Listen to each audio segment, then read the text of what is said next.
আয়ারল্যান্ডের বিরুদ্ধে দ্বিতীয় টি-টোয়েন্টিতে ভারত হোয়াইট অ্যাশ হবে। সত্যি কি হবে? আয়ারল্যান্ড যদি আগামীকালকের ম্যাচটা জিততে পারে তাহলে কিন্তু ইতিহাসে একটা কলঙ্ক হয়ে দাঁড়াবে ভারতীয় ক্রিকেটের জন্য। কারণ আয়ারল্যান্ডের মতো একটা অ্যাসোসিয়েট টিম যদি ভারতকে 2-0 টি-টোয়েন্টি সিরিজে হারিয়ে দেয়, তাও আবার ফুল স্কোয়াড একটা টিম, মানে ফুল স্ট্রেংথ একটা টিম, সেখানে একচিকা লজ্জার কি হতে পারে? বিসিসিআই বরাবরই আমরা জানি যে ব্যান্ড স্ট্রেংথ কিরকম। যে player back to back century করে আসছে বা 3 ম্যাচের মধ্যে 2টা সেঞ্চুরি করে আসছে তাকে টিমে জায়গা দেওয়া হয় না। যে প্লেয়ার ডোমেস্টিক লেভেলে ভালো পারফরমেন্স করে তাকে জায়গা দেওয়া হয় না। কিন্তু যারা পছন্দের প্লেয়ার তাদেরকে কিন্তু জায়গা দেওয়া হয়। আর এর জন্যই কিন্তু ভারতের বর্তমানে এই অবস্থা এবং এই সিচুয়েশনে এসে দাঁড়িয়েছে।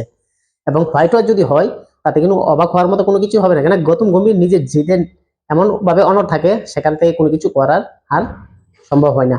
যেমন বৈভব সূর্যবংশীর ডেবিউ নিয়ে আমরা প্রত্যেকেই আশা রেখেছিলাম যে বৈভব সূর্যবংশী ডেবিউ করবে আয়ারল্যান্ডের এগেইনস্টে প্রথম টি-টোয়েন্টির মধ্যে, কিন্তু না, গৌতম গম্ভীর তাদের নিজের যে জিদ সেটা কিন্তু কায়েম রেখেছে। বৈভব সূর্যবংশীকে খেলানো হয়নি, বরং বলেছে যে যারা টি-টোয়েন্টিতে ভালো খেলছে বা এতদিন ধরে খেলেছে তারাই খেলবে।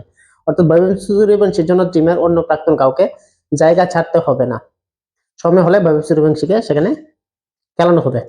কিন্তু একটা প্লেয়ার যে ব্যাক টু ব্যাক আইপিএল এ ভালোভাবে রান করে আসছে, পারফরমেন্স করছে কন্টিনিউ, শ্রীলঙ্কার মধ্যে এ সিরিজে গিয়ে পারফরমেন্স করছে, দুর্ধর্ষ ব্যাটিং করছে, তাকে কেন জায়গা দেওয়া হচ্ছে না? আর এই কারণে কিন্তু আগামীকাল হারতে পারে ভারত আয়ারল্যান্ডের এগেনস্ট। আয়ারল্যান্ডের কন্ডিশন বরাবরই একটু অন্যরকম। সেখানে আমি দেখলাম ভারতের ব্যাটাররা কিভাবে স্ট্রাগল করলো, মিডল অর্ডার থেকে একদম লো মিডল অর্ডার পর্যন্ত। টপ অর্ডারে অভিষেক শর্মাতে দুর্দান্ত একটা 50 করেছিল, তার এগেনস্ট পরবর্তী সময় কিন্তু কোনো ব্যাটার খেলতেই পারেনি।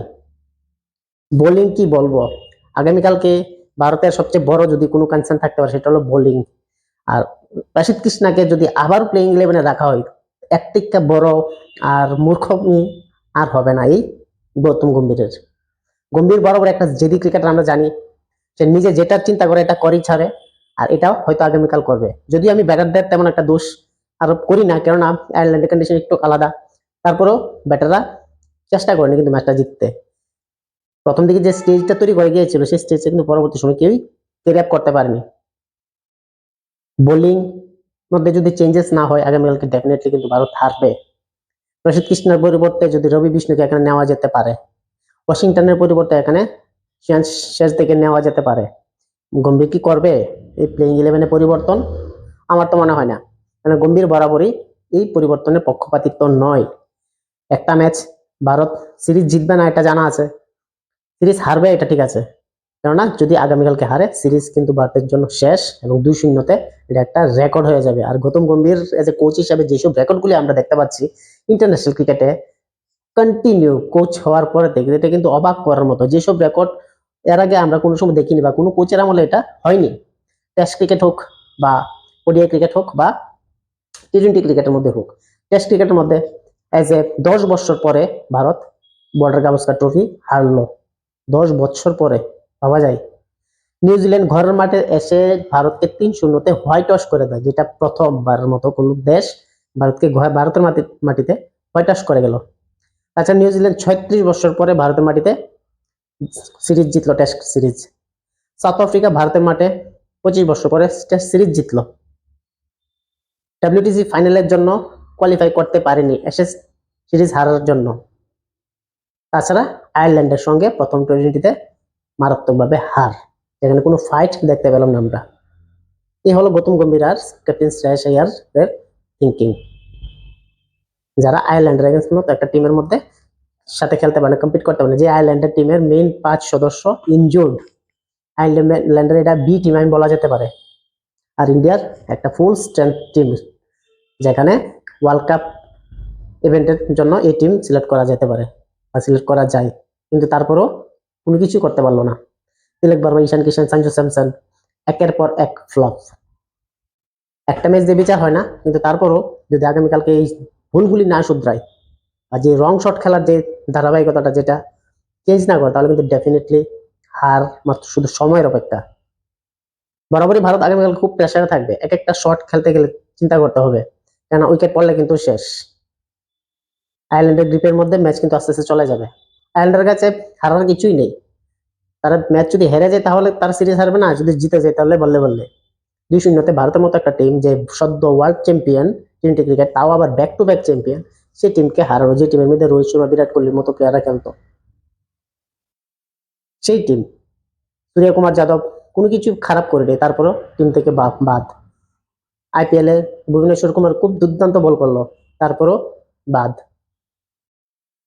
কুণাল পান্ডিয়া আরসিবির হয়ে খুব দুর্দান্ত ব্যাটিং প্লাস বোলিং করলো, তারপরও বাদ। কিন্তু যারা খেলছে তারা পারফরমেন্স করছে না। একই প্লেয়ার প্রসিদ্ধ কৃষ্ণা টেস্টও খেলছে, ওডিআই খেলছে, টি20তে খেলছে, এবং পারফরমেন্স যদি বলি ভাই এর থেকে খারাপ বলার মনে হয় আমি ইন্ডিয়ান ক্রিকেট হিস্ট্রির মধ্যে দেখছি না। এত চান্স, এত সুযোগ দেওয়ার পরও সে শিখছে না। তাকে নাকি আবার 2027 ওয়ার্ল্ড কাপের স্কোয়াডে রাখবে। এই প্লেয়ার যার ইকোনমি টি20 ক্রিকেটের মধ্যে প্রায় 12-এর কাছাকাছি, ওডিআই ক্রিকেটে প্রায় 6-7-এর কাছাকাছি। প্রসিদ্ধ কৃষ্ণা বরাবরই গৌতম গম্ভীর একটা হট ফেভারিট একটা স্পট বা প্লেয়ার হর্ষিত রানার পরে। এবার দেখা যাক আগামীকালকে গৌতম গম্ভীর সেম প্লেইং 11-এ খেলায় নাকি চেঞ্জ করে, নাকি বৈভব সূর্যবংশীকে ডেবিউ করাবে। আর যদি এটা করায় তাহলে বুঝতে পারবে যে গৌতম গম্ভীর নিজের চাপে কিন্তু এই কাজটা করতে হয়েছে। আর যদি এটা না করে, প্লেইং 11 গুলো চেঞ্জ করতে না পারে, তাহলে এটা আবার প্রমাণিত হবে যে গৌতম গম্ভীর নিজের জেদের উপর কায়েম থেকে সে যা কিছু তা করছে ইন্ডিয়ান ক্রিকেট টিমের সঙ্গে। এজ এ রেজাল্ট আমরা বড় বড় হিস্ট্রিক্যাল ডিফিট দেখতে পাচ্ছি, যে ডিফিটটা আমরা কোনো সময় আশা করেছিলাম না, বা টিম ইন্ডিয়ার ক্ষেত্রে আমরা এটা লক্ষ্য করিনি। এ হলো গৌতম গম্ভীর কোচ। যদিও ডাইরেক্টলি কোচ যে ডিসিশনগুলি নিচ্ছে এটা টিমের ব্যাটারের জন্যই নিচ্ছে, কিন্তু কোনো কাজ হচ্ছে না।